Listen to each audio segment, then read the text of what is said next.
Futebol às 5, com Daniel Pacheco. Sejam bem-vindos ao Chai Futebol às 5, hoje com um convidado muito especial, num programa especial.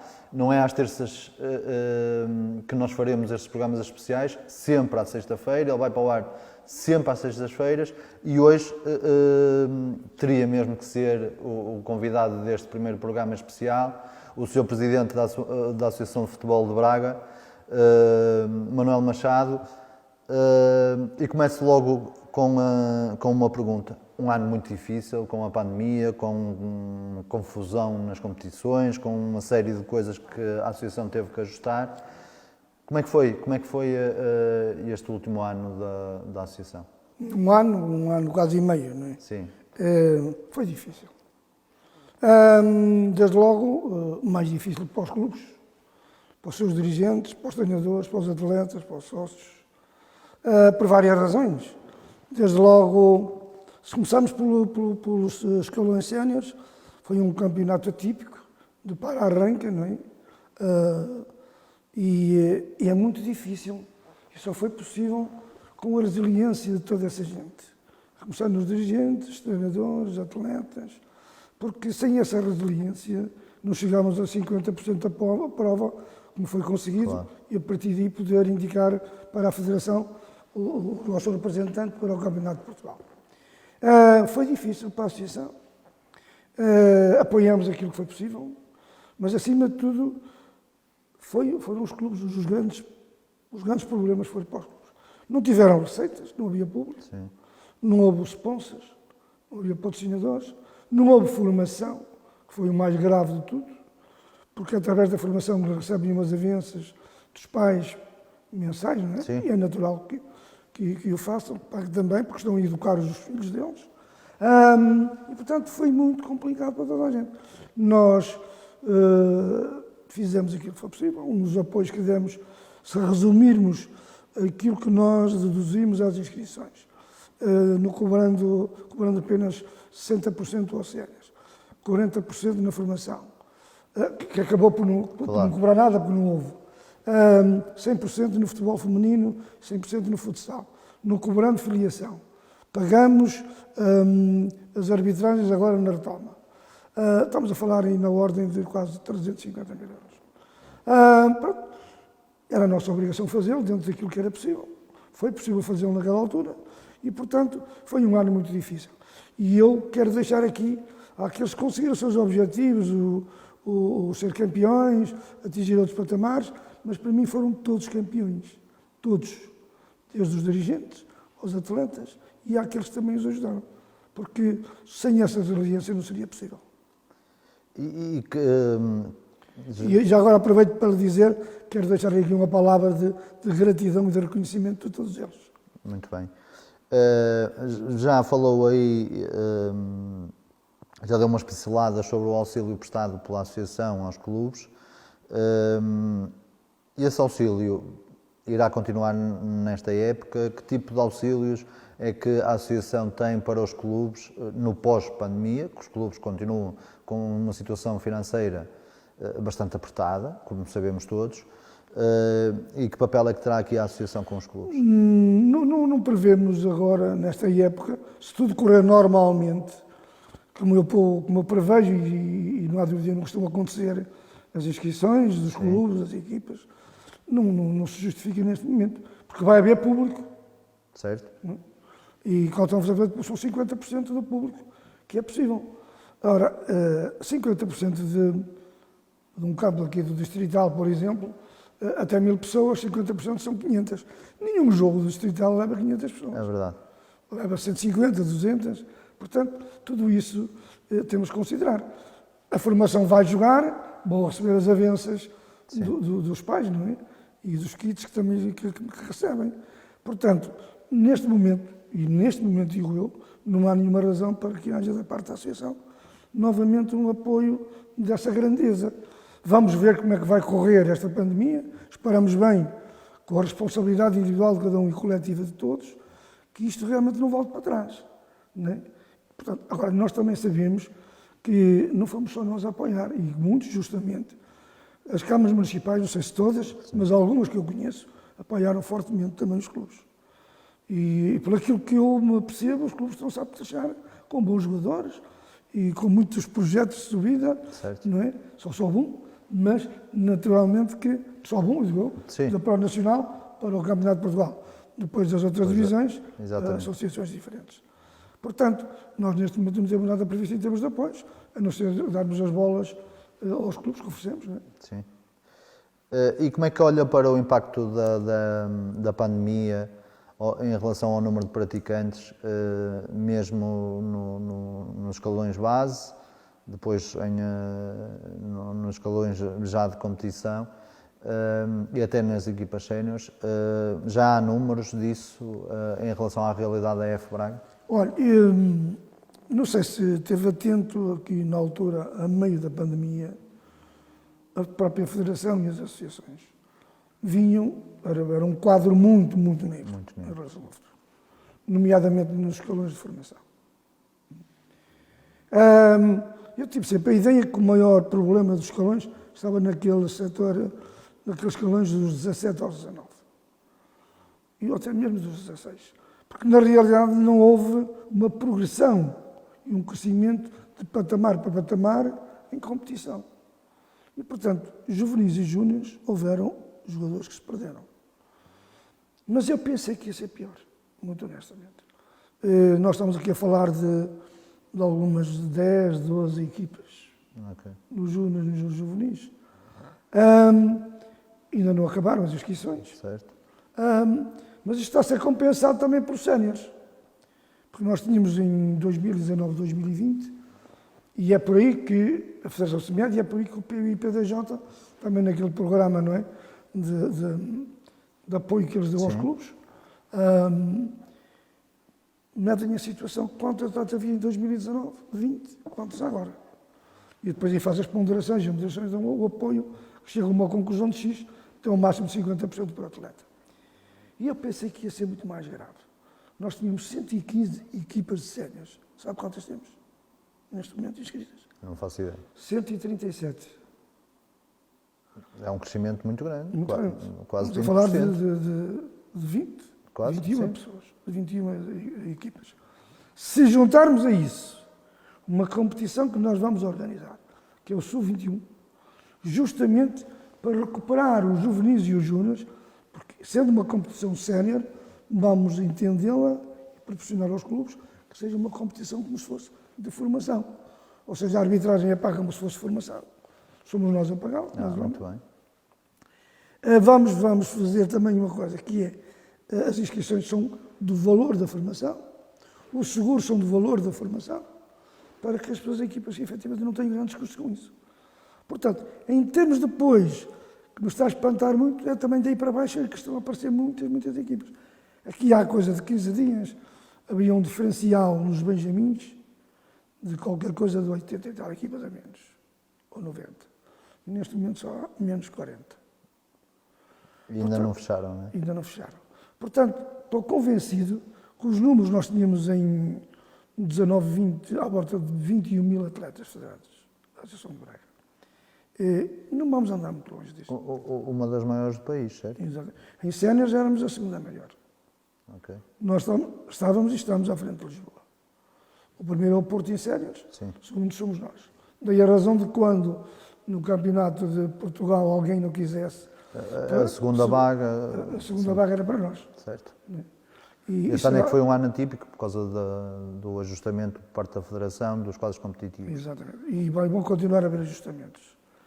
A questão que se coloca é que eu pensei que estava muito mais pessimista do que eu estou neste momento. Porque os clubes... E também compreendo, toda a gente também quer vir cá para fora. Se calhar está feito a estar em casa, não é? Sim. Como nós todos.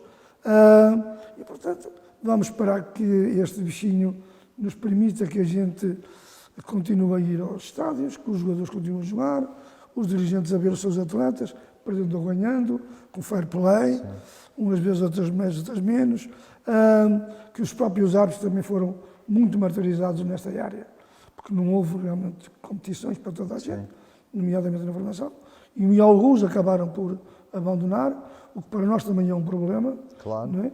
Na justa medida que nós tivemos chegamos a ter quase 500 jogos por semana. E nós temos que ter atos para isso. Claro, claro. Não é? E as pessoas às vezes lá em casa não têm bem noção disso. É complicado. E depois temos que ajustar também, porque há clubes que preferem jogar ao sábado, outros que querem jogar ao domingo, há toda uma série de circunstâncias, às vezes temos que alterar jogos, aquilo é muito complicado. Entre a diretora de competições e o Conselho de Arbitragem, se há uma alteração de jogo, mas tudo se vai fazendo por competência também das pessoas. Não é? Certo. E nisso as coisas, permita que lhe faça esse elogio, têm corrido sempre muitíssimo bem por parte da associação.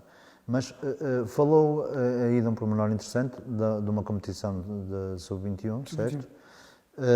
Mas nós assistimos a um fenómeno por parte dos clubes de criação das equipas B. Não acha que essa medida de criação do campeonato Sub-21 poderá estar um bocado condenado ao fracasso por causa da criação das equipas B? Não, e tem um outro conceito. Uma equipa B é mesmo sénior. Sim, sim. E tem os mesmos encargos. Mas nós parámos todos, Sr. Presidente, permita-me, mas nós parámos todos que os clubes fizeram, criaram a equipa B e elas são quase todos, eu diria um sub-23. Sim. Sub-23, sub-21 é quase igual. Sim. É a mesma coisa. Pode jogar indivíduos da formação. Até o senhor vê indivíduos de 17 anos, 16, a jogar nos principais clubes portugueses, não é? Sim. Isso não é uma questão... Felizmente. A questão que a competição, temos a ver com o nome da competição. E, portanto, a questão, uma coisa não colide com a outra. Não é? Nós queremos dar ao Sub-21, fizemos isto naquele sentido de recuperar os atletas. Jogadores que se viram, não é proibidos, não viram as suas carreiras crescerem dentro daquilo que é normal, subir de patamar, de iniciado para juvenil, de juvenil para júnior. Né? E, portanto, foi nesse contexto. Certo. E, portanto, mas as equipas B, eles querem aproveitar também alguns jogadores da formação, é outra questão. Mas havia algumas correntes em Portugal que pensavam um fenómeno do futebol e diziam que, e eu vi alguns artigos sobre isso, que as competições de formação deveriam ser atiradas um ano para a frente, isto é, e depois nos anos seguintes haver o devido ajustamento. Isto é, passarmos de sub-19 para sub-20, passarmos de sub-17 para sub-18 e assim sucessivamente. Qual é a opinião do Presidente da Associação de Futebol? A minha opinião era também essa. Okay.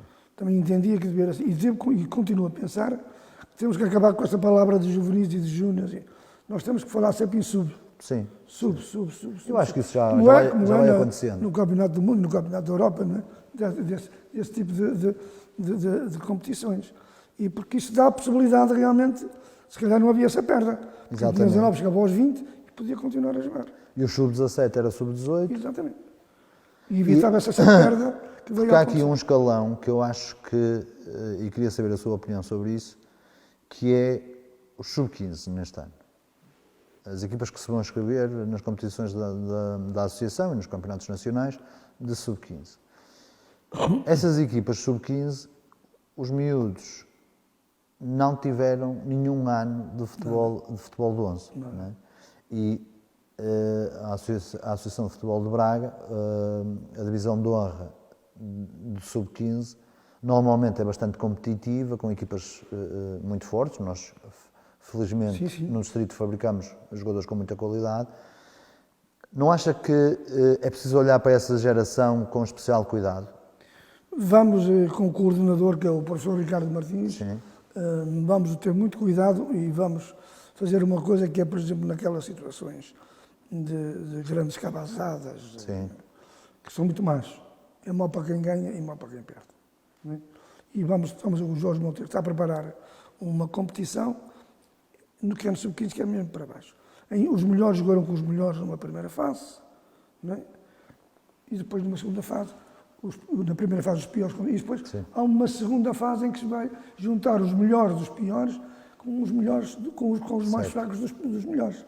Portanto, para efetivamente haver aqui um equilíbrio, porque uma equipa que perde por 15-0 ou 20-0 é uma desgraça completa, não tem vontade mais de jogar, não é? E quem ganha por 20-0 pensa que é bom, e às vezes não é assim. Porque depois vai defrontar uma outra equipa qualquer, do valor deles, e pensa que está tudo ganho. Não está. Exatamente. Não é verdade. Tudo isto está a ser mencionado, tudo isto é dinâmico, não é? Tem que ser assim. Temos de estar atentos também a tudo isso, e nisso estamos atentos. Vamos fazer isso também. Muito bem. Tem havido, e tenho que lhe fazer mesmo esta pergunta assim tão direta quanto isto, há muitas críticas em relação aos quadros competitivos das equipas séniores. O que é que a Associação tem a dizer sobre esta temática? Começando pela Pro Nacional, pela questão do apuramento de campeão. Há muitas vozes a dizer que deveriam ser pelo menos 2 equipas de cada série. Também, como houve subidas, há muita gente a dizer que como houve subidas deveria haver descidas, e tivemos a infelicidade do ano passado de acompanhar muitas equipas que fizeram um investimento total, o que pode ter alterado a verdade desportiva do próprio campeonato. Enfim, estas questões todas, como é que a Associação olha para isto, começando pela Pro Nacional, depois a questão da divisão de honra, e é verdade que nós estamos a ver muitas equipas novas a aparecer na primeira divisão. Como é que a Associação olha para estas críticas, se concorda com elas, ou se era o possível? Porque olhamos todos e sabemos que há ali muitas coisas que era o possível. Eu não tenho redes sociais. E eu vou-lhe dizer, antes de responder concretamente, quando começou a pandemia, e nós normalmente fazemos os sorteios ali no agosto, Sim. julho, agosto, por aí. Então, E a haver competição. para o Nacional. Uns queriam começar, estava previsto, nós normalmente começamos a competição em agosto. Certo. Então, andámos para a frente para outubro. Uns entendiam que era tarde, outros entendiam que era cedo, outros queriam ser para janeiro, outros nem queriam começar. Portanto, foram 2 horas de conversa. Tínhamos de tomar uma decisão.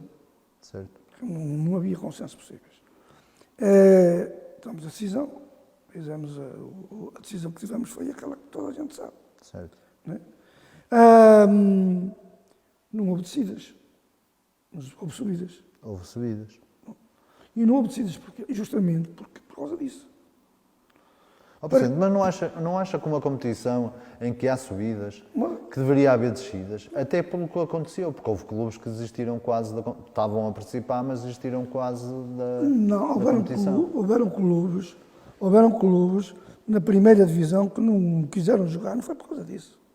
Não quiseram jogar. Não, eu falo mesmo da Pro Nacional, estávamos a falar mesmo da Pro Nacional. Mas a Pro Nacional foi Houve alargada. clubes a fazer um investimento total. A Pro Nacional foi alargada. Daí a razão de agora, por exemplo, nós temos 28 clubes na primeira Pro Nacional. Eu sei. E aquilo tem que regressar àquilo que era, 18. Isso não faz sentido nenhum. Concordo plenamente. Sim. Compreende? E vai levar 2 anos a que conseguimos isso. Não é? Sim, eu vi o plano. E agora, por exemplo, como temos 2 séries, não faz sentido nenhum que numa fase de apuramento para campeão vá 2 clubes de cada série. Vai o primeiro de cada série. Fazia na ótica de... E como Um play-off? Não faz sentido. Um play-off a 4, por que não? Não faz sentido. Daria mais 6 jogos? Isso é desvirtuar a verdade esportiva. Num play-off a 4, quer dizer, o terceiro classificado, ou lá o segundo, podia superar depois o primeiro. Isso, eu sou contra play-offs, a menos naquelas modalidades em que é mesmo necessário. Sim. Sou contra isso. Porque isso é que é desvirtuar a verdade esportiva. Então eu fiquei em primeiro, o outro fica em segundo. Juntam os 4 e os primeiros não sobem sobre os segundos. Isso é defender a verdade esportiva? Se for a 2 mãos é porque tiveram capacidade para o fazer. Então, eu durante o campeonato fui o campeão e não subo divisão. Mas a Federação Portuguesa de Futebol começa a defender muito play-offs. Nós estamos a acompanhar a organização das competições, quer no futebol feminino, quer muito encontro depois de séries. Sim. E, eu vou-lhe dizer uma coisa. É evidente que há determinadas competições os play-offs fazem sentido, no futsal, sim. Justamente pelo número de equipas que são muito menores. Não vamos comparar o futsal ao futebol 11. Certo. O futebol feminino, em aspas. Este futebol feminino, a Federação está a apostar muito forte, e os clubes também, e está a dar um apoio tremendo, não é, para desenvolver o futebol feminino. Nós, no futebol feminino, éramos uma vergonha. Portugal tinha 5.000 atletas femininas. Ainda temos um longo percurso para fazer. Muito grande. Em relação à Suécia, a Dinamarca é uma coisa. A Suécia, vou dizer mais, tem mais atletas femininas federadas do que nós masculinos. Eu sei. Eu sou treinador de futebol feminino, portanto domino bem essas questões. Ainda bem. De maneiras que os play-offs têm alguma lógica no sentido... E vai haver play-offs no futuro, no Campeonato de Portugal, provavelmente. Provavelmente. Porque ele vai encurtar. Sim, fala-se disso. Sim. O Campeonato de Portugal, eu sei mais ou menos qual é a estratégia, mas não tenho a certeza e não vou abordar a questão. Mas aquilo vai baixar de uma forma, com a criação da Liga 3, Certo. aquilo vem cá para baixo. Porque eles querem realmente fazer o filtro dos melhores para ter a possibilidade de ter um acesso mais competência à Liga 3 e da Liga 3 depois à segunda Liga. Né? Portanto, e acho muito bem o que eles estão a fazer. Agora, o Campeonato de Portugal vai se cingir àquilo que era no passado. Depois há aqui uma questão. Os clubes não querem playoffs, mas na Distrital, na Pro Nacional nossa, ou na Elite do Porto, ou seja, os campeões querem todos subir. Certo. Não é? Menos aqueles que entendem que não têm financiamento, não têm hipótese de o fazer. Mas querem todos subir. Porque se não for o primeiro, pode ir o segundo. Porque o campeão pode não ir. As associações só têm que indicar um representante. Certo. Não é? O primeiro não quer, vai o segundo não quer, vai o terceiro. Sim, e acontece, em algumas associações esse fenómeno. Nós houve um ano que chegamos a meter 3. Certo. Por essa razão. Foi o primeiro, depois foi o segundo e foi o terceiro. Sim, que foi o Bierce, o Taipas e o campeão. O campeão foi o Bierce. O campeão foi o Bierce. Depois foi o Taipas. e Taipas. Acho que foi nesse ano. Acho que sim. De maneira, o que é que vai acontecer? Se o Campeonato de Portugal, que teve 96 equipas, foi uma barbaridade, não é? Vier aí para metade, que é o que eu penso que vai acontecer. Ficar só 4 séries, também acho que sim, também ouve-se falar muito disso. Pois. Ou 3 séries. Norte, Centro e Sul. Pode haver apenas 3 séries de 18. Pode haver no futuro. Como é que é possível que subam 20 clubes? Em 48 não pode ser 20. Não, claro que não. Se chegava ali a meio do campeonato, acabou. Provavelmente vai subir só todas uma. as verdades esportivas caiam colocando abaixo, não tinha hipótese nenhuma. Não é? Portanto, é uma questão que está a ser colocada justamente por isso. E, de alguma maneira... Acha que depois poderá ter que haver uma competição entre os campeões? Não, os clubes vêm para o distrital, vêm para os distritais. E é uma coisa muito importante. É melhor estar... Você sabe quanto é que custa um jogo? Sei. Eu por acaso sei, sim. E às vezes os clubes esquecem-se disso, quando vão para o campeonato. 2 jogos em casa do Campeonato de Portugal custam 2.200 euros. Pode ser um jogo, pode ser uma prenda envenenada, não é? Completamente. Há clubes que ficam aí numa situação financeira muito complicada. Certo. Aqui na Pro Nacional, sabe qual é a taxa de organização da associação? Eu não quero dizer um disparate porque não tenho a certeza. Vou-lhe pedir para responder. 190 euros. É uma diferença brutal, uma coisa para a outra. Para o árbitro são 130, para a equipa de arbitragem, e mais 60 euros de taxa de organização. Sabe quanto é que cobra o Porto? É que os nossos clubes, eles dizem, porque é muito difícil ser dirigente do clube distrital. Eu compreendo isso perfeitamente. Eu fui dirigente de um clube e sei quanto difícil é. O Porto cobra o dobro a nós. E não tem a tolerância que nós temos em termos de pagamento. Não tem. Chega ao Porto, pode indicar o cartão de cidadão, o BI, cobram 15 euros. Nós não cobramos nada. Eu, por acaso, trabalho na Associação de Futebol do Porto, num clube da Elite. E, tu sabes bem o que é que eu quero saber. Pronto, e eu ouvia realmente alguns valores que não ouvia cá na EF Braga. É evidente que eu não me interessava muito por essas questões, porque eu não era dirigente, era treinador, mas fui-me apercebendo que havia ali uma de calado. Mas também sabemos os dois, Sr. Presidente, que a nível de financiamento dos próprios clubes, eu fui a estádios cheios, na EF Porto. Sim, melhor para o Porto. Porque a organização dos jogos era o Porto que o fazia. Certo. Nós entregamos aos clubes. Mas o que eu lhe estou a dizer é que os clubes lá também têm mais fontes de rendimento. Mas isso melhor para os clubes. Agora, quer dizer, se tem mais rendimento, vão-lhe tirar o dinheiro, não faz muito sentido. Sim, eu percebo isso. Vamos lá ver uma coisa, não é? Porque o problema é que o Porto entendeu aquilo como a situação Vianças a quando acabou de ser a divisão nacional. Sim. Pagavam muito mais, então levaram aquilo para metade. Não faz sentido. O Porto, por exemplo, nós também temos esse regulamento na arbitragem. Eu estou a falar no Porto, se vai chegar ao Porto, eu vou ficar chateado. Porque é o distrito vizinho. E fazem bem, o Porto faz isso muito bem. Que é as arbitragens, o jogo é domingo. Tenho que pagar a arbitragem até quinta-feira. Se for lá na sexta, paga mais 50%. Havia um clube, dizia-me o meu querido amigo Domingos Santos, havia um clube que era o Senhora da Hora.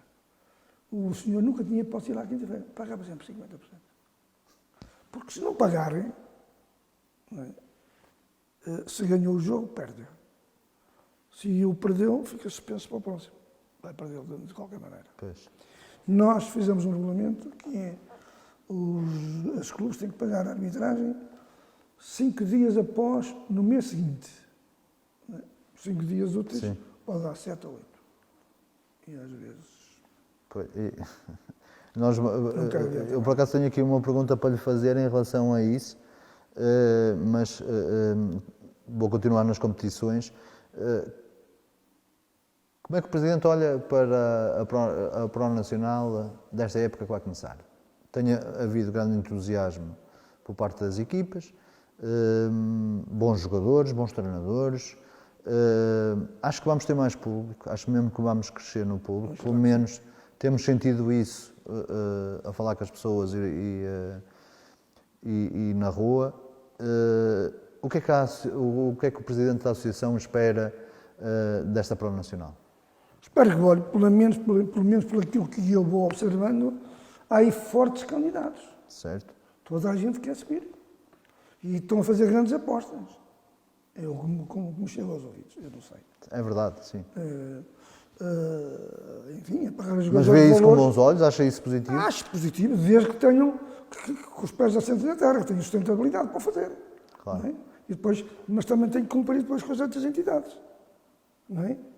Não é estar a gastar um jogador que vai dar X e depois não pagar, ou depois deixar de cumprir com outras obrigações. Tem que o fazer com sustentabilidade. Agora, vejo isso com bons olhos. Nós queremos uma competição rica em todas as vertentes. Numa boa prática desportiva, que seja um futebol bem jogado, com grandes treinadores, com bons jogadores, com fair play, com tudo, com muito público, que é bom para os clubes, em todos os níveis. Claro. Agora, tudo seja feito com sustentabilidade, para depois não pagar uma fatura mais à frente complicada, não é? Certo. E a honra? Agora temos 40 equipas. Certo. Tem 40 equipas, 3 séries. Acha que também vamos 2 ter... de 13 e uma de 14. Exatamente. Acha que vamos ter aqui uma competição interessante para acompanhar?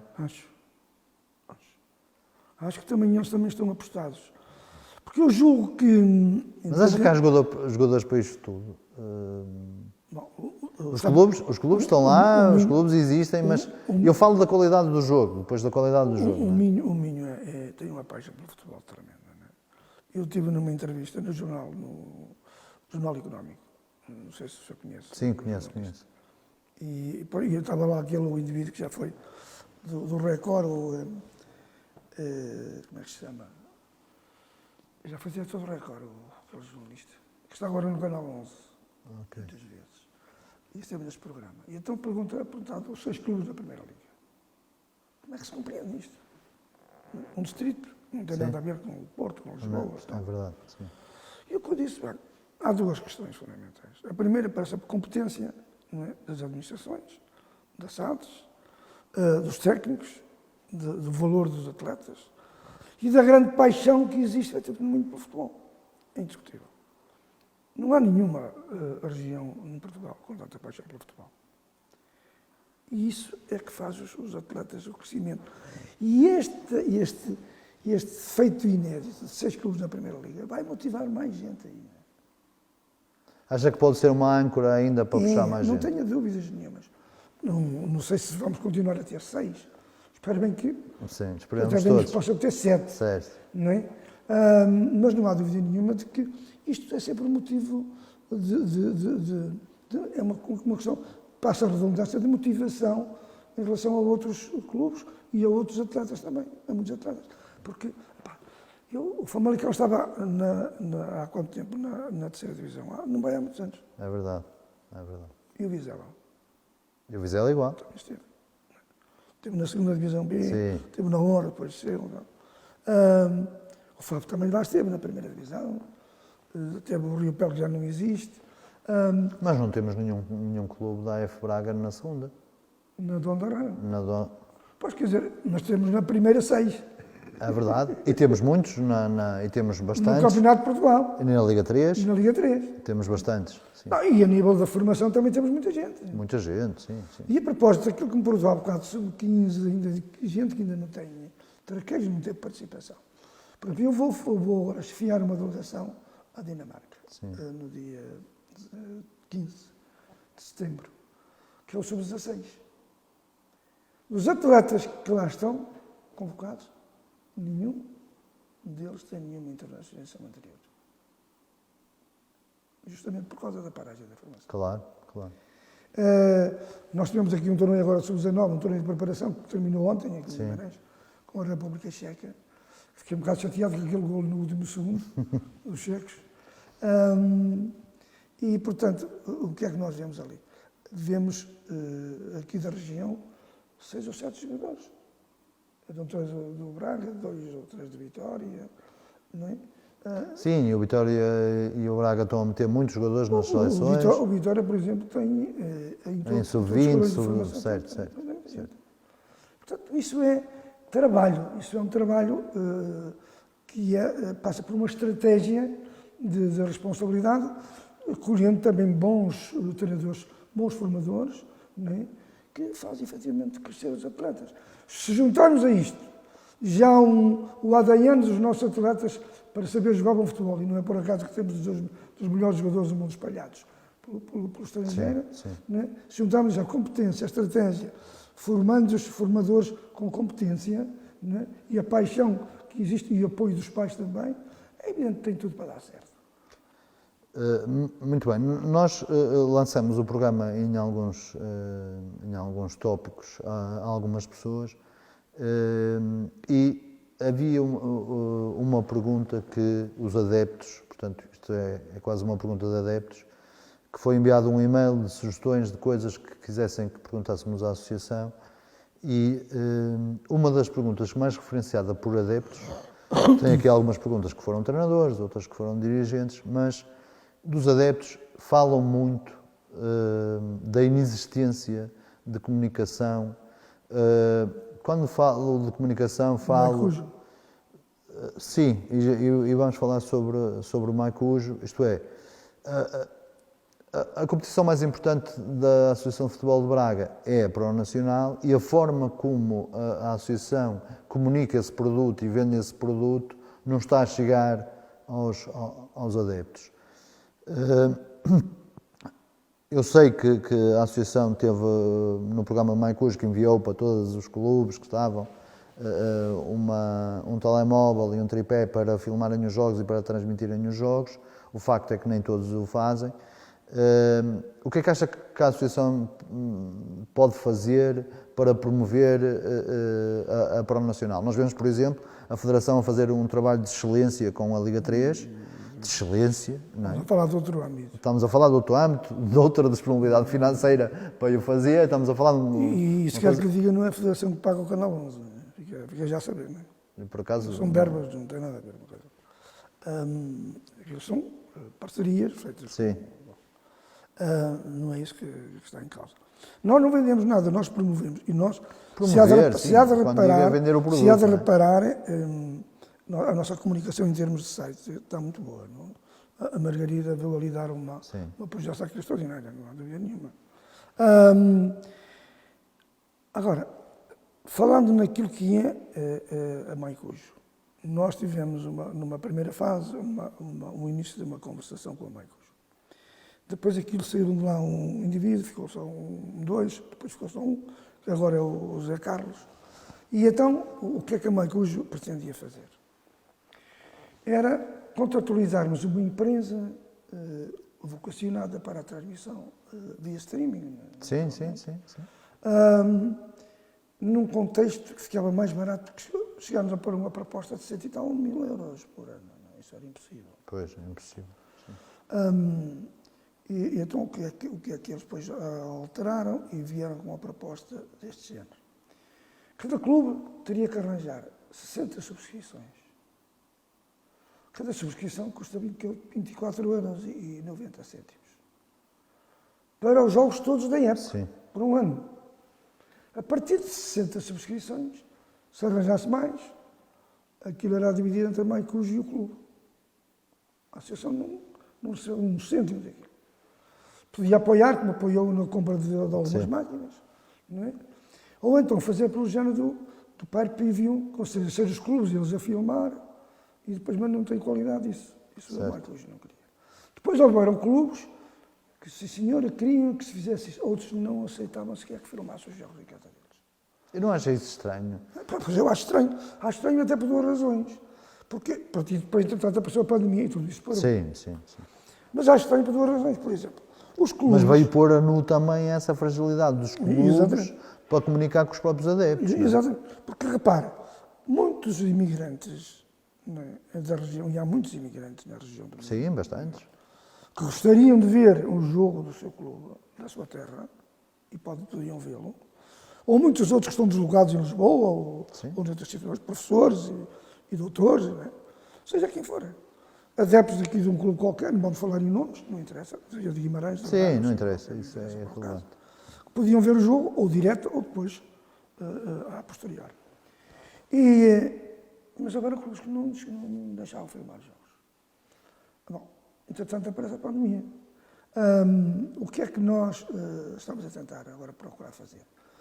Arranjar uma empresa, nós já abordamos uma empresa para o efeito, mas que também cobrava muito dinheiro, o que a Maicujo não estaria muito de acordo. Para fazer um trabalho digno, em condições. Não é como nós chegamos a fazer,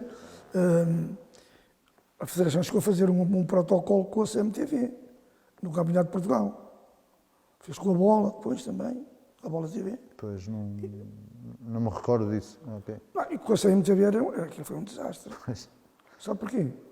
Porque estava a transmitir um jogo, se houvesse um incêndio, um acidente... Interrompiam o jogo. O jogo parava, porque eles têm um gajo em cada lado, e parece de um lado de propósito. Sim. É uma coisa impossível. Eles chegam antes do crime. Eu acho que é isso. É a palavra correta. Certo. E, portanto, nós não queríamos isso. Ou fazemos uma coisa em condições, ou não fazemos nada. Agora, eu acho estranho que os clubes não queiram, sabe porquê? Porque mesmo que daí não adviesse um grande lucro em termos diretos, digamos assim, há um grande lucro nisso. Que é evidente. A visibilidade dos patrocinadores, dos sponsors. Tudo. Dos próprios jogadores, dos treinadores, que se promovem. Tudo. Há toda uma série de circunstâncias que os clubes estão todos a ganhar com isso. Nós temos falado muito... É por isso que eu também estou admirado como o senhor. Nós temos falado muito nessas questões aqui com treinadores, que essa questão da transmissão dos jogos, e os treinadores têm a visão que os jogos deviam ser todos transmitidos, online, pelo menos, e que até é mais desafiante para eles, porque há observação, porque o jogo tem que evoluir e que seria bom para... Mesmo para a comunicação social era importante também. Para toda a gente. Eu acho que eram situações em que toda a gente... São está em cima da mesa, eu não vou desistir dela, enquanto lá estiver. Mas na realidade fomos deparados com algumas dificuldades. A pior delas todas foi a pandemia, não é? Porque é um jogo que não é difícil arranjar 60 subscrições. Um clube, não quer dizer que seja 60 sócios. Sim. Pode ser um adepto. Claro. Pode ser não me digam que não é impossível arranjar 60 subscrições. Não é. A 24,90 € por ano. Sim. A dividir por jogos aquilo dá... Nos 10 meses de competição, mais ou menos, são 2,5 €. 2,5 €. Portanto, e a partir daí, se quisesse começar a 80, a partir já recebiam mesmo diretamente. Era 50% para a Maicujo, 50% para eles. Nós não queremos nada. Depois há a questão de outros querer aceitar, outros não aceitar. E aquilo que falamos atrás, que tem toda a lógica, é que isso só tem valor acrescentado. Sim, mas eu quando falei desta questão da comunicação, era uma equipa do departamento de comunicação da associação, de vez em quando ir para o terreno, fazer reportagens com os clubes, com os treinadores, com os jogadores, percebe? Era mais nesta ótica. A Margarida já fez isso antes da Sim, antes da pandemia. eu sou suspeito para falar da Margarida porque nós falamos aqui em off e é uma das profissionais que eu mais admiro na associação. Acho que ela está a fazer realmente um trabalho fantástico. Mas, e agora também para fugir um bocado a este assunto, como é que reage às críticas? E os clubes falam isto em voz baixa, o seu presidente saberá de certeza absoluta disto, sobre concorrência desleal entre os clubes, nomeadamente em relação a clubes que são incumpridores com a associação, o que pode criar, isto é... Uma desigualdade competitiva. Exatamente. Fala-se muito disso em voz baixa. Que opinião é que tem sobre isso? Porque ela, na realidade, é uma concorrência desleal, não é? E quem é que fala nisso? Olha, deve ser poucos. Diga? Deve ser poucos a falar Não, nisso. por acaso há. Sabe que eu conheço muitos presidentes de clubes que dizem isto. Senhor professor, olha uma coisa. Há mais incumpridores do que cumpridores. Agora, depende do valor do incumprimento. Eu, quando fui para presidente da Associação de Futebol, que não queria ir, não gostei. Sim, isso é conhecido, a história é conhecida, sim. Toda a gente sabe isso. Eu já herdei ali uma dívida de 1.200.000 euros. Né? E não fui um presidente com sorte. Não faço ideia. Eu assumi a presidência em 2011, levei com a Troika. Não havia sponsors, Não havia nada. patrocínios, não se podia cortar as pernas aos clubes, havia que ter tolerância. Acabou a Troika, eu levo com o Covid. Não tenho sorte nesse aspecto. Sim, sem dúvida. Tem sido anos difíceis, sim. E digo-lhe uma coisa, sabe quanto, nos primeiros 5 anos da minha presidência, sabe quanto é que eu dei de subsídios aos clubes? 420.000 euros. Quando há um relevado, e felizmente tem-se feito muitos relevados, ainda bem, as câmaras estão a trabalhar bem, os clubes, sim. porque é importante para o crescimento qualitativo dos atletas e para os treinadores, para desenvolver o seu trabalho. Nós damos subsídio, não temos o fundo de obras. Mas fora isso, parece-me dar um indivíduo que uma caldeira, outra coisa qualquer. A gente dá sempre qualquer coisa. Não é? E isto independentemente do apoio que nós demos, por causa da Covid. E continuaremos a dar. Sim, mas não acha Agora, que a associação com os incumpridores, imagina este cenário, porque acho que é mais fácil até para as pessoas depois lá em casa perceberem. Imagino que há um clube incumpridor com a associação que, e vocês conseguem saber mais ou menos essas coisas, que de repente está a construir um plantel caro. Exato. E que depois o vizinho ao lado, que é cumpridor com a associação, não pode fazê-lo. Porque quer cumprir. Porque é cumprir. É verdade, falou dessa questão da sustentabilidade, que é preciso projetos sustentáveis. Exatamente. Quer dizer, não vale a pena estarmos aqui. Eu vejo aqui, se o seu tempo tem acompanhado, toda a gente quer subir. Exatamente. Estão a pagar aí valores um bocado... Sim, na Série B... Na Série B há uns quantos candidatos. Estratosféricos, quer dizer, não tem nada a ver. Se calhar estamos a falar de incumpridores. Pois, se calhar uma grande pessoa são incumpridores. Mas sabe o que é que me acontecia se eu cortasse assim De repente, era o caos nos clubes, não é? Não é a causa, eu ficava com medo dos clubes. Percebo. Pronto, compreendo. Ora, nós estamos a fazer com os clubes alguns acordos ao longo, porque chegar ali, olha, você deve X, tem que pagar, isso é impossível.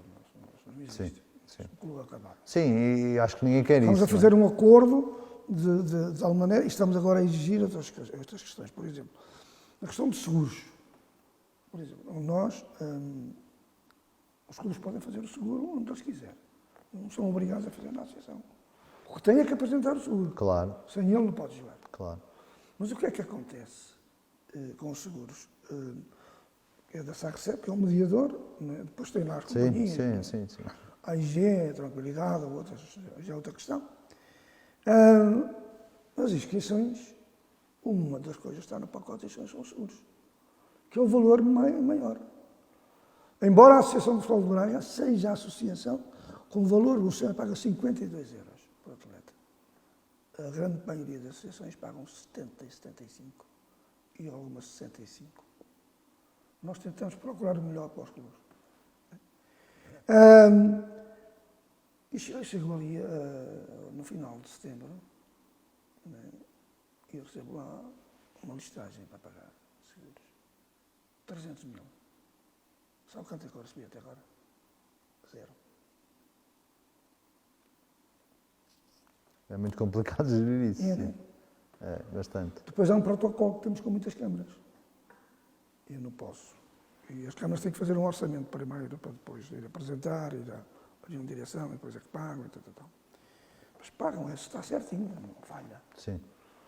Mas eu tenho que ter um fundo de maneio, de alguma maneira, para poder suportar esse tipo de situações.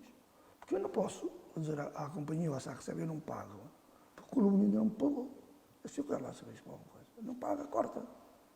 Sim. Acontece um acidente qualquer, o jogador que morre, ou se lesiona, quem é a responsável? Aí é que é muito grave, não é? Pois é. Então nós agora, olha, das inscrições, os seguros têm que ser pagos no prazo de 15 dias. Após a inscrição ou após o início da competição. E vou ter que fazer.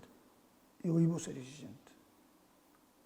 O resto das inscrições, se tiver, alguns pagam logo, aqueles que podem, normalmente são certinhos. Aqueles que não puderem. Sim, porque há muitos clubes que eu sei que são muito cumpridores. Pagam os cheques pré-datados até ao final de dezembro. Então, e depois, vamos a contas antigas. Vamos aqui fazer um acordo. Não vamos aqui perder tempo a falar. Vamos aqui chegar a um acordo. Quanto é que o senhor pode pagar por ano ou por mês? Pode pagar X. Assinei um acordo, tem que cumprir. Não é? Quando houver situações em que a gente vai atribuir um subsídio, a gente atribui, não dá o dinheiro, mas vai para a conta corrente a crédito. Exatamente. E vamos tentar melhorar isto um pouco, nesse sentido. Agora, se eu tivesse que tomar uma decisão radical...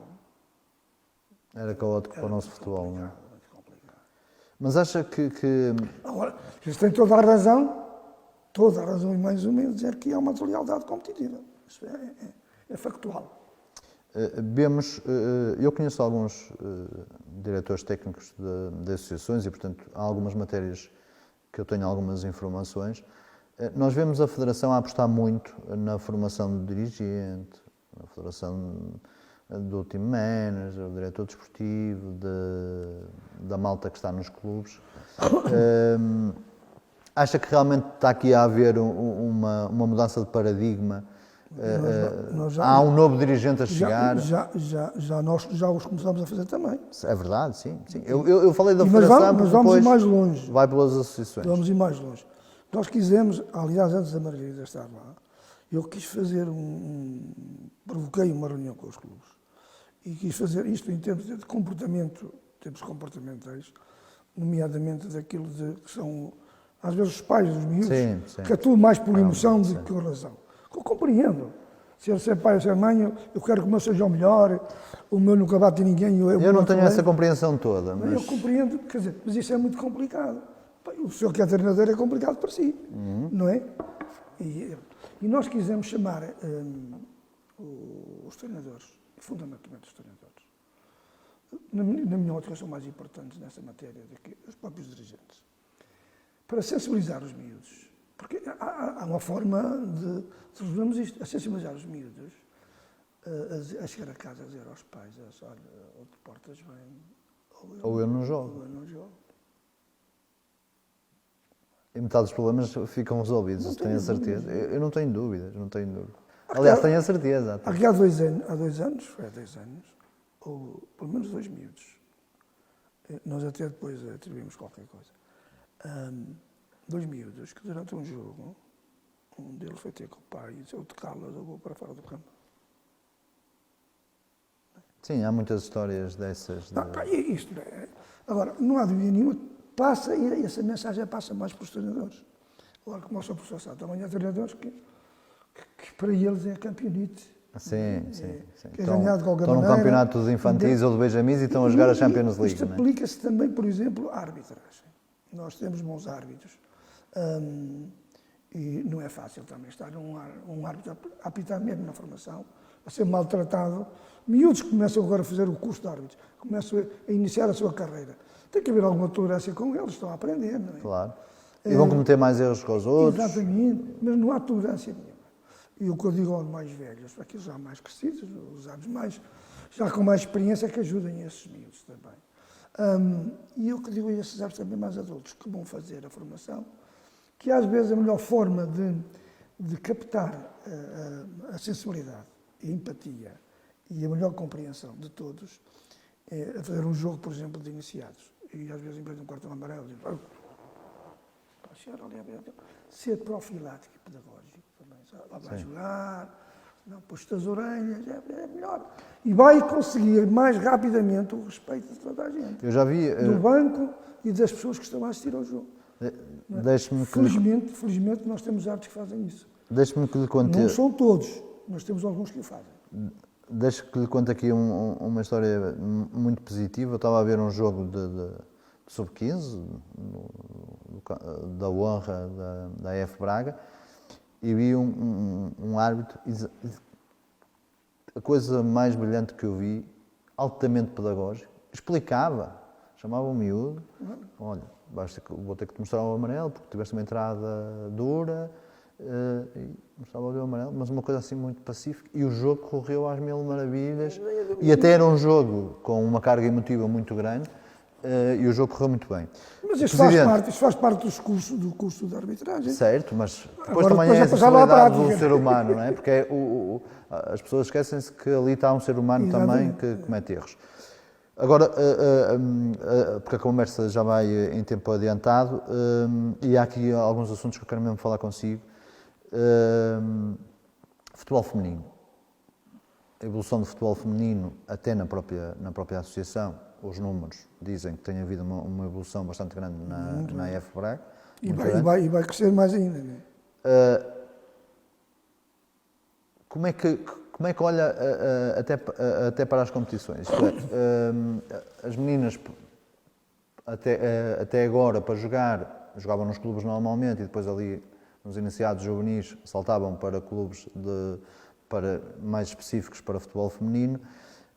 Acha que isso vai continuar a ser assim, pelo menos aqui em Braga? Nós queríamos fazer, nós não temos uma competição nossa mesmo, assim, a sério, de futebol feminino, mas temos que arrancar para aí, não é? Porque na realidade as meninas querem jogar futebol e os clubes de referência são importantes. E ainda bem que Vitória de Guimarães agora também tem futebol feminino. Sim. Não é? O Braga já tem... E subiu para a segunda, não é? Exatamente. E eu lá que suba para a primeira. Sim. Temos aqui o Candoso, não é? Que já está também. E vale a pena estar na primeira. Porque as verbas vindas da Liga Placar valem muito dinheiro, não é? Da Liga BPI. Liga BPI. E no futsal, mesmo no futsal feminino e futsal masculino, na Liga Placar ainda bem mais. São dinheiro dos jogos sociais. Claro. E, portanto, mas vale a pena apostar no futebol feminino. Por várias razões. Primeiro, para a igualdade de género. Segundo, Sim. para acabar com estes tabus que existiam. Não é?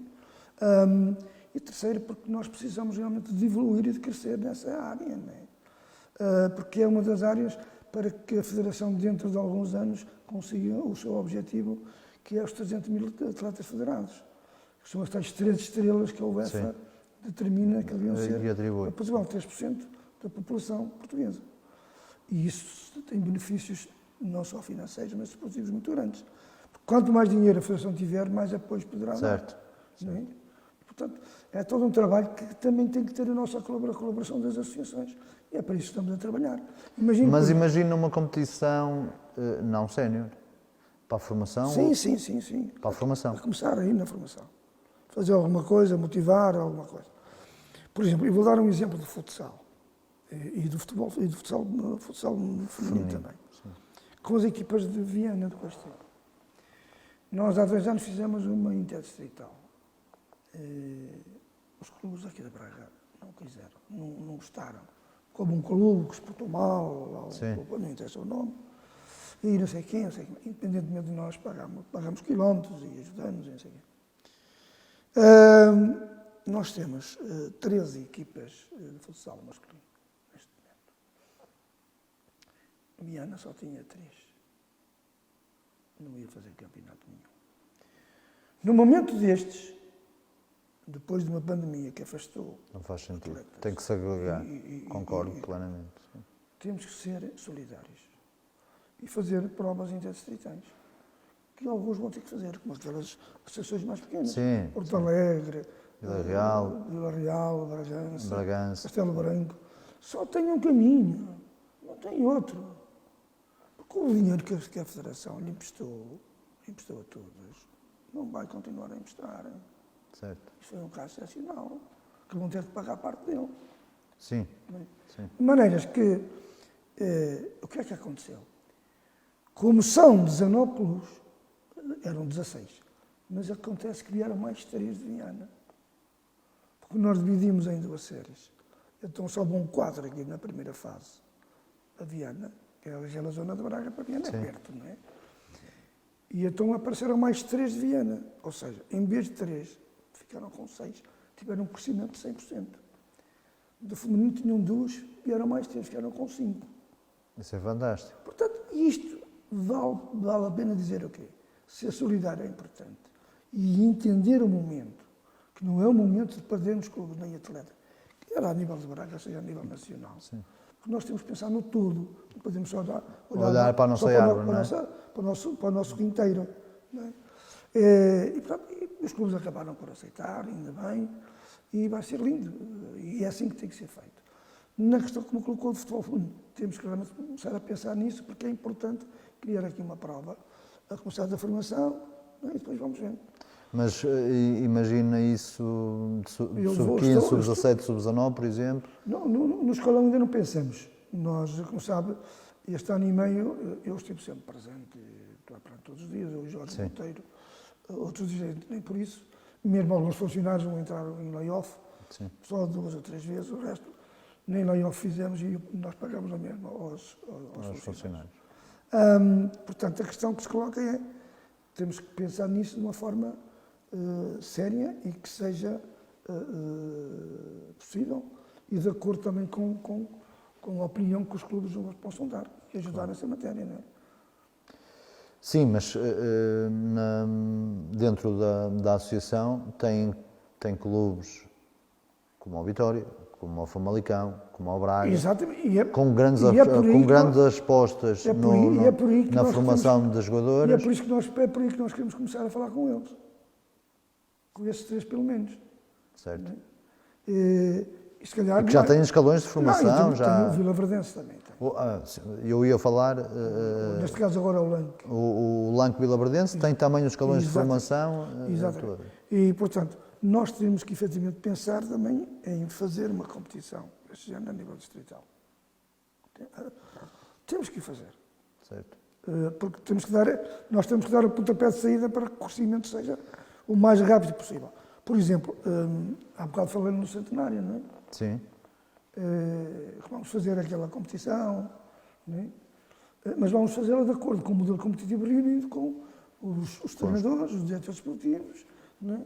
Porque é importante que o façamos, porque são 100 anos e criar uma taça do centenário, qual é o clube que não gostaria de ter no seu museu de troféus a taça do centenário da Associação de Futebol de Braga, não é? Ainda por cima com 6 equipas na primeira divisão. Era interessante fazer isso também com o feminino, também a taça do centenário da associação também com o feminino. Presidente, vamos ter outras... uma série de atividades, não é? Claro. Senão, se começamos a ver várias taças do centenário, perde aquele valor. Vai ser durante o ano todo, não é? Vamos ter várias situações. Claro. Depois, vai começar agora em setembro a arrancar com ideias, não é? Porque temos que criar uma comissão de hora, que está mais ou menos feita, não é? Ainda não está divulgada, depois é uma comissão executiva. O indivíduo que vai fazer o livro, não é? A estrutura já está a cargo, já vai ser recebida por ele. O doutor Alspida que vai fazer a estrutura do livro. E depois, durante o ano, em janeiro, vamos fazer uma conferência imprensa com a divulgar os eventos que estamos a pensar fazer. Muito bem. Em todas as áreas. Espero mesmo que meta muito futebol feminino. Olha, Então a Margarida aí é implacável. Ela vai fazer parte da Comissão Executiva, ela vai esperar para o feminino, que é uma coisa... espero bem que sim. Mesmo para terminarmos, quais são os desígnios e os objetivos da direção da associação, assim, a médio prazo? O que é que nós podemos esperar? Eu sei que passamos tempos dificílimos. Teremos o presidente da associação a olhar para a associação a longo prazo, isto é, continuaremos com a... Até 2024, se eu for vivo, vão contar comigo, não é? Mas vamos contar até 2028, é um projeto a longo prazo? Não. Digo-lhe já que não, mas é de uma forma radical. Porque a gente tem que ter noção das coisas, não é? Eu tenho 76 anos. Sim, mas está... Sim, eu estou assim hoje. Estamos todos assim. Hoje de manhã morreu aquela presidente sabe disso? Apanhou-me de surpresa. Da? Cristina Portugal. Sim. Tinha 60 anos. Sim. Portanto, isto não... A questão que se coloca é que nós temos depois de ter a noção de que eu neste momento sinto-me bem, física e mentalmente bem, psicologicamente bem, disponível, tudo bem. Mas cada ano... Ativo, que eu sei. Exatamente. Cada ano, isso não é... Porque eu fui diretor comercial de uma empresa durante 40 e tal anos. A minha vida foi uma vida muito ativa. E dirigente. Eu sou dirigente há quase 50 anos. Não é? Sim, com um percurso com visão e percurso notável. Estou na associação desde 1994. Comecei a ser presidente e depois fui presidente. Mas fui dirigente divisório há quase 20 anos também. Sim. Portanto, está a ver. E simultaneamente fui diretor comercial, que tinha que ir para Lisboa às vezes 3 vezes por semana, fazer negócio de fornecimento de produtos alimentares com a SONAI, com o Chã, com o Jerónimo Martins, com o Intermarchés, com assim, uma série. Aturar aqueles da todos, sacámos dinheiro de tudo quanto era sítio, né? Mas eles a mim só me chamavam 5%, que eu não dava mais do que isso. Chegou o senhor 5%. Bom, e a minha vida foi sempre com muita atividade. Mas que eu não me vejo, enquanto tiver disponibilidade física e mental, não me vejo parado, não sou um homem de café. Pois, por isso mesmo é que eu lhe Não sou um perguntei homem de café, não sou um se homem iria de- até 2028. Sou um homem que gosto de conviver com os meus amigos, sim senhora. Neste anime não foi muito possível, Não. Senti muita falta disso, mas, pronto, mas convivi com os meus filhos dentro do possível.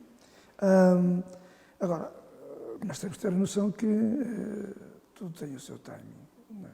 E há que dar a oportunidade aos novos, com novas ideias, que também vão aprendendo connosco e nós com eles, porque eu não acredito em conflitos de gerações. Acredito que todos nós temos muito a aprender.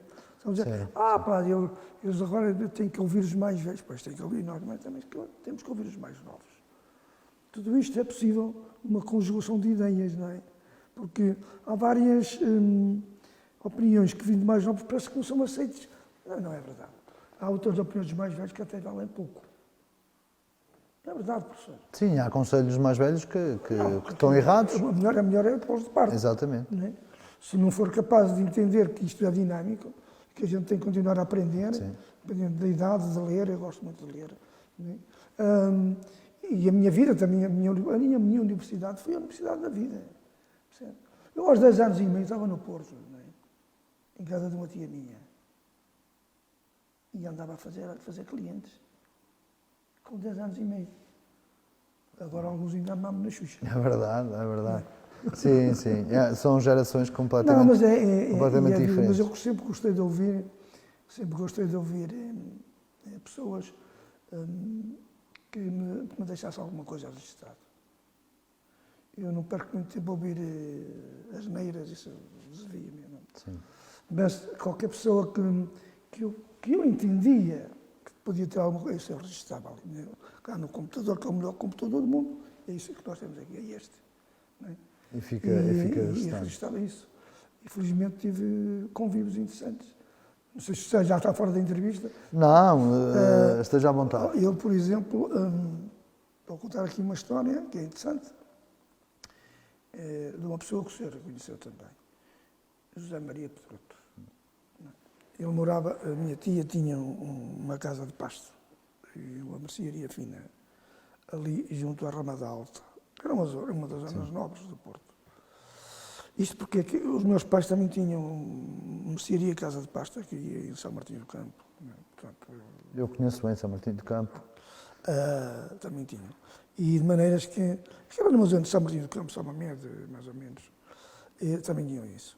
E então, a minha tia não tinha filhos. Não é? E então, pediu aos meus pais se me deixavam ir para lá. Não é? E eu fui para o Porto. Eu também ainda estudei também lá um bocado. E andava a fazer clientes. Depois havia aqui uns marçanos, os marçanos eram os que levavam a mercearia, ou seja, eu fazia, era um género de pré-venda, né? Sim. Eu ia buscar as encomendas e depois alguém ia entregá-las. Então andei a andava naquela zona a trazer encomendas para Isso é muito interessante. Com 10 anos. Com 10 anos. E um cliente da minha tia lá da Casa de Pasto era um barbeiro, o senhor Bernardino, nunca mais me esqueço o nome do senhor. E era o barbeiro também do Sr. José Maria Pedroto. E houve um ano, que o Porto ficou em 9º lugar, uma coisa desgraçada. Toda a gente ganhava nas antas. O Sport chegou ali uma ocasião dele 5-1, ou qualquer coisa do género. Né? E eu às vezes metia-me com o barbeiro, o sobrinho era um português, disse, e um dia eu estava lá a cortar o cabelo, e o Porto tinha perdido, salvo foi mesmo com o Sporting, 5-1. O Sport também tinha uma grande equipa na altura, com Vadinhos e Faustinhos, uma coisa qualquer. E então o barbeiro disse, cala-te, o jabardito aqui a chatear-me, não sei o que é. E o José Maria Pedroto estava assim, eu não conhecia o senhor. Estava sentado à espera da vez dele. Então, ao final de contas, o quê? Tu tens é sportinguista? Não sei, tenho alguma simpatia. Eu não escondo isso, não vale a pena estar a esconder. Eu agora sou adepto dos clubes todos de Braga, exatamente. E o meu clube do coração é o Vizela. Pronto, isso é o ponto final, parágrafo. Não há que esconder, há que ser correto e justo e imparcial. E imparcial com toda a gente. Eu tenho alguma simpatia. Está bem. E então, Bernardino, tens alguma coisa com isso? Para o barbeiro. Eu nunca mais me esqueço que ele tinha uma caixinha com emblemas, o José Maria Pedroto. E sacou da caixinha e deu um emblema do Sporting. Claro. Mas por acaso guardei, e quando ele faleceu, depois esteve no Vitória, Sim. E uma ocasião, passado muitos anos, eu era adulto e já era casado. Sim. Não é? E ele Teve a oportunidade de lhe contar essa história. Ele ia muitas vezes jantar ao Aguiador ali a Vizela. Ele mais o Moraes, era adjunto. Ele gostava muito de jogar a sueca. A sueca para ele era uma coisa tremenda. E uma ocasião, e eu sou muito amigo do dono do Aguiador, do Pinto, e um dia estava lá no reservado e entrou o José Maria Pedroto. Eu disse, não vou perder a oportunidade de recordar esta história. Puxar a cassete atrás e dizer, e só saber, o senhor vai-me perdoar, vai-me desculpar. O senhor não me conhece, evidentemente. Não sabe quem eu sou, não tenho que saber, porque já lá vão muitos anos. Recordo-se, depois, quando morou, já não morava na Ramada, morava na Praça Velasquez. O senhor recorda-se quando morava na Ramada Alta? O seu barbeiro, o senhor Bernardino, recorda? Como é que o senhor sabe isso? E depois contei-lhe a história. Eu recordo-me realmente de uma história. É interessante. Né? Então foi um momento engraçado, né? Porque a gente, envolvidos tantos anos, ir reviver esse momento. E acho que, permita-me, é uma excelente forma de nós terminarmos o programa, recordar uma memória, a memória de alguém que deu tanto, ao futebol português, que deu muito mesmo ao futebol português. E acho que é uma excelente forma de terminarmos. Agradecer a vocês que estiveram lá em casa, espero que tenham gostado desta conversa com o Sr. Presidente da Associação de Futebol de Braga E já sabem, sempre que houver um programa à sexta-feira, será sempre com convidado muito especial. A gente vai se vendo.